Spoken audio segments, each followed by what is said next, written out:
Aymar, bienvenue, on est content de vous accueillir. Arnaud, je préférerais avoir Arnaud que Marc le comédien. Je change de personnage. Je voudrais parler à Arnaud. Oui. Vous êtes notre 23e invité, on veut en savoir plus sur vous grâce à 2 morceaux de musique que vous avez choisis. On commence tout de suite par votre premier choix, c'est les Poppies, Non je ne veux pas faire la guerre. On écoute, on en parle après.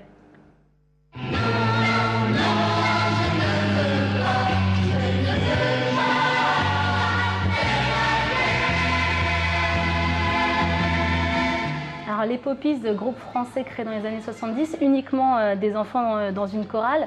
C'est plutôt de la musique pop, on nous parle d'amour, de la paix, de la guerre, aussi de la fraternité. Leur plus grand tube, c'est Non, non, rien n'a changé. Et vous, vous avez choisi celle-ci, encore un non, non, je ne veux pas faire la guerre. Pourquoi ce choix de chanson? Parce que c'était la phase B de Noël 70 et j'avais le 45 tours quand j'étais petit. Et ce qui est hallucinant dans ce morceau, c'est qu'après on n'a pas entendu les couplets, mais il y a des couplets hyper compliqués au niveau politique, de libération, ça parle du communisme, et chanté par des enfants, même si le message il est hyper humaniste et hyper...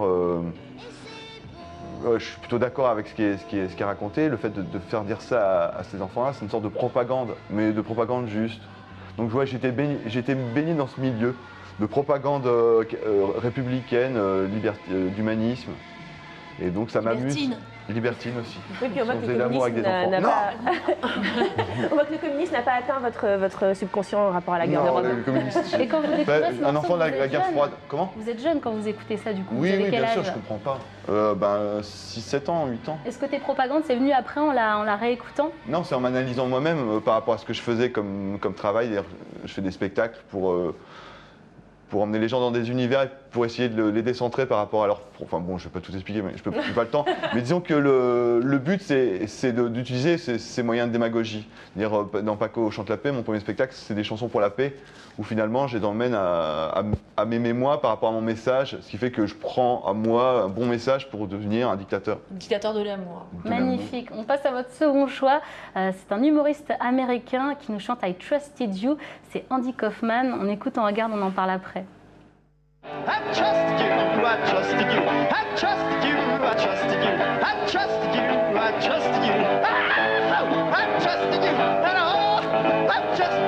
I trusted you. Andy Kaufman, humoriste américain qui malheureusement nous quitte très tôt à cause d'un cancer du poumon. On va parler des choses positives. Cette belle prestation en 77 sur un plateau américain. Pourquoi ce choix de chanson? Il y a seulement 3 mots et il emmène tout le monde avec lui. En fait. Il a une chanson qui c'est Je vous fais confiance.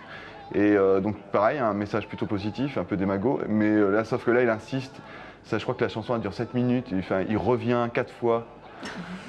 Andy Kaufman, c'est vraiment le mélange d'un comique et un punk. C'est-à-dire qu'il est apparu dans les 60-70 aux États-Unis. Et il a fait vraiment n'importe quoi. C'est lui qui vous donne envie de faire ça. C'est lui qui vous donne envie de faire ce métier. Oui, enfin disons que c'est une sorte de modèle, quoi, d'absolutisme au niveau humour, et puis de montrer que l'humour c'est pas seulement les gens avec un t-shirt noir à la pardon, un t-shirt noir. Les gens avec un t-shirt noir à la télé qui font des one-man shows.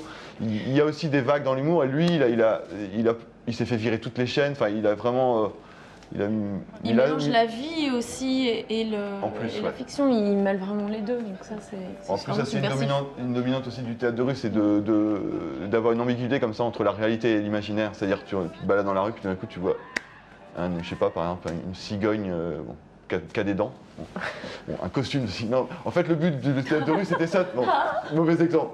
Le but du théâtre de rue c'est ça, tu te balades dans la rue et puis tout d'un coup tu te retrouves dans l'histoire. Tu n'es pas en train de regarder un film. Bien, faire venir le public dans ces sketchs. Je vous remercie Arnaud Aymar de vous être livré dans ce divan. J'ai vécu un moment aussi incroyable. Moi j'ai adoré. Vous avez des yeux sublimes. Merci. C'était fou. Bien entendu, on retrouve le divan musical sur la chaîne YouTube et sur le SoundCloud qui s'inscrit sur votre écran. Merci beaucoup Arnaud Aymar d'avoir joué le jeu.